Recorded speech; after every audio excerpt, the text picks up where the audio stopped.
Special child था सनी। रविवार का दिन था। दोपहर के खाने के बाद मैं लॉन में बैठा जाड़े की गुनगुनी धूप का मजा ले रहा था। तभी सनी दौड़ता हुआ आया और मेरे कान के पास जोर से चिल्लाकर ताली बजाते हुए बोला, पापा को डरा दिया। मैंने प्यार से उसे अपनी गोद में खींच लिया और उसके होठों से बहते थूक को अपने रुमाल से पोंछने लगा। तभी मेरी नज़र उसके हाथों की ट्रॉफी पर गई। मैंने पूछा, क्यों रे बदमाश, ये कहाँ से ले आया? सनी मेरी गोद से उतर गया और ट्रॉफी को कसकर अपनी छाती से चिपकाते हुए गुस्से से बोला, सनी की है और सनी किसी को नहीं देगा। और वो वहाँ से भाग गया। मैं दोबारा कुर्सी पर ऊँघने लगा, लेकिन तभी सनी के रोने की आवाज़ आई तो मैं लपक कर अंदर गया। वहाँ देखा कि हमारे पड़ोसी गुप्ता जी का बेटा रौनक सनी के हाथों से ट्रॉफी छीनने की कोशिश कर रहा है। सनी पूरी जोर लगाकर उसे अपनी छाती से चिपकाए हुए है। मुझे देखा तो दौड़कर मेरे पास आकर मेरे पीछे दुबक कर खड़ा हो गया। रौनक गुस्से से बोला, अंकल, सनी मेरी ट्रॉफी मेरे घर से उठा लाया है और अब दे नहीं रहा। ऊपर से झूठ बोल रहा है कि ट्रॉफी उसकी है। मैंने रौनक को इशारे से शांत रहने को कहा और सनी से ट्रॉफी वापस करने को कहा, लेकिन वो तो मुझसे चिपका हुआ बस रोए जा रहा था। चेहरा आंसुओं से तर था और उसकी कमीज का कॉलर उसके मुंह से बहती लार से भर गया था।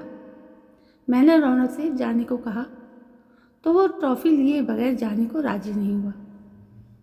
वो सनी को समझाने की जिद करने लगा। मैंने कहा कि सनी में मैं बात को समझने की बुद्धि नहीं है। रौनक हैरानी से बोला, इतना बड़ा हो गया है फिर भी नहीं समझता? विकास अंकल, आप इसकी पिटाई करिए तब समझेगा। मुझे लगा जैसे रौनक ने मेरे मुंह पर तमाचा जड़ दिया हो।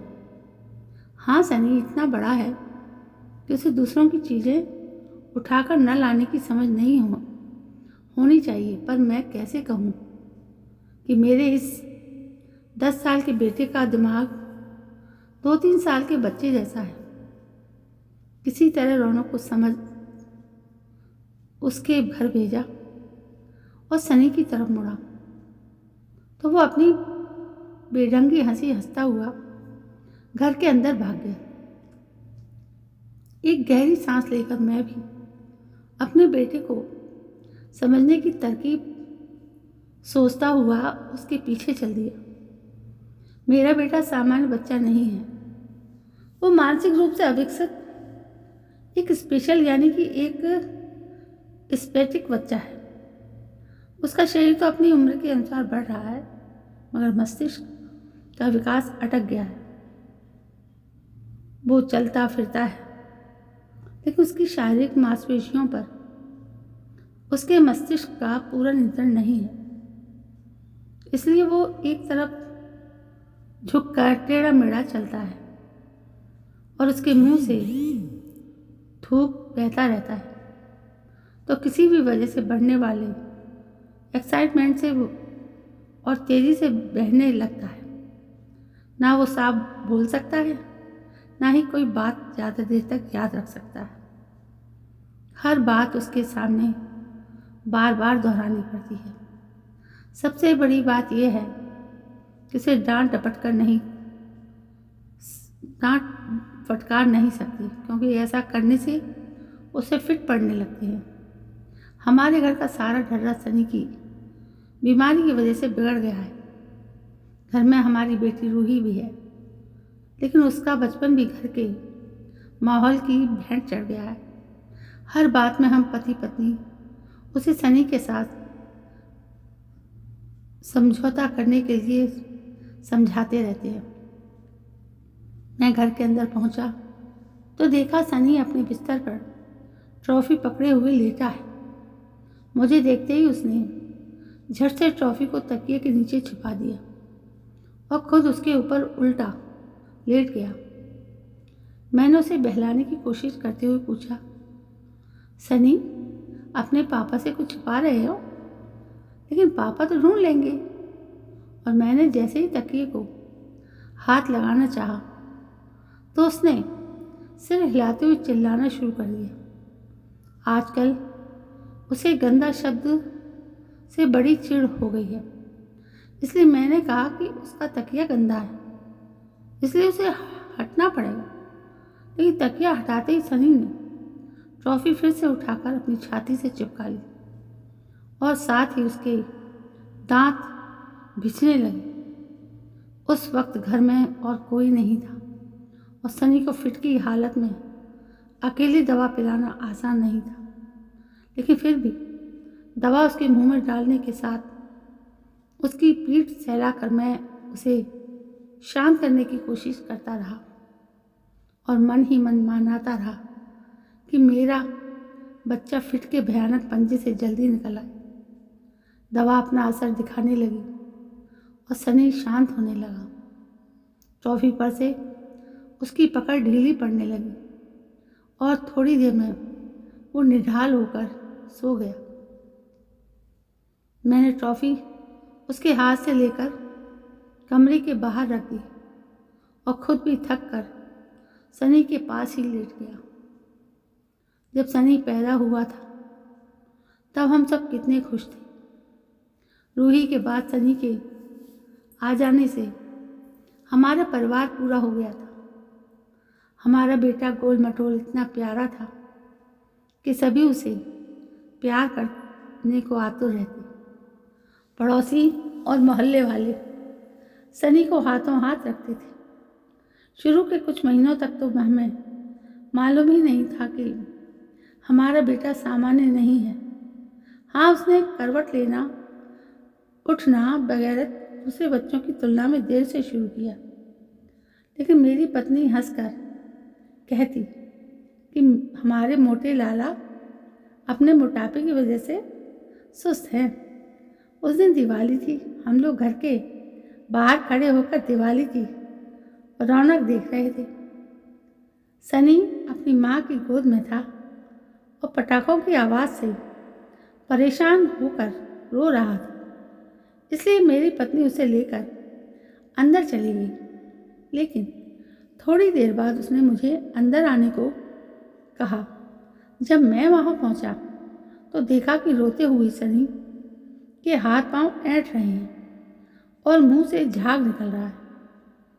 मैंने फौरन अपने एक डॉक्टर दोस्त को फ़ोन करके सनी का हाल बताया। वो तुरंत आ गया। सनी तब तक शांत हो चुका था, लेकिन मेरा दोस्त उसकी जांच करने के बाद गंभीर हो गया और उसे तुरंत किसी अच्छे न्यूरोलॉजिस्ट को दिखाने की सलाह देकर चला गया। और बस शुरू हो गया सिलसिला हमारी परेशानी का। बेटे की मेडिकल जांच की सारी रिपोर्ट्स ने हमारी दिवाली को एक ऐसे अंधेरे में डुबो दिया कि आज तक हम लोग रोशनी की एक किरण की तलाश में भटक रहे हैं। सनी के दिमाग के कुछ सेल निष्क्रिय हैं। उसकी समझ हमेशा एक 7-8 साल के बच्चे जितनी ही है। डॉक्टरों का कहना है कि हम कोशिश करेंगे तो सनी थोड़े बहुत काम सीख सकता है, लेकिन इतनी सी तसल्ली से मेरे बेटे की ज़िंदगी हमारे बाद तो नहीं गुजर सकती। हमारे बाद उसका क्या होगा? दोस्त और रिश्तेदार अपनी सहानुभूति दिखाते हैं तो लगता है जैसे वे हमारा मजाक उड़ा रहे हैं। इन मुश्किल हालात में घिरे हम पति पत्नी एक अंतहीन कुंठा के गर्त में डूबते जा रहे हैं। और इन हालात को देखते हुए हमारी रूही उम्र से पहले ही समझदार हो गई है। वो हम मम्मी पापा को समझाती है और कहती है कि वो अपने भाई का जिंदगी भर ख्याल रखेगी। हालात इंसान को कितना परिपक्व बना देते हैं, ये मैंने अपनी रूही को देखकर जाना है। मेरी 15 साल की बच्ची ने अपने सारे शौक व इच्छाएं अपने भाई के लिए जैसे कहीं गड्ढे में दबा दी हैं। कभी उससे कोई चीज़ लेने के लिए कहता हूँ तो ज़रूरत नहीं है पापा कहकर टाल देती है। एक दिन अपनी मुट्ठी में कुछ रुपए दबाकर मेरे पास आई और बोली, पापा मुझे ये रुपए नानी ने ड्रेस खरीदने के लिए दिए थे। वैसे मेरे पास तो पहले से ही बहुत सारी ड्रेसेस हैं।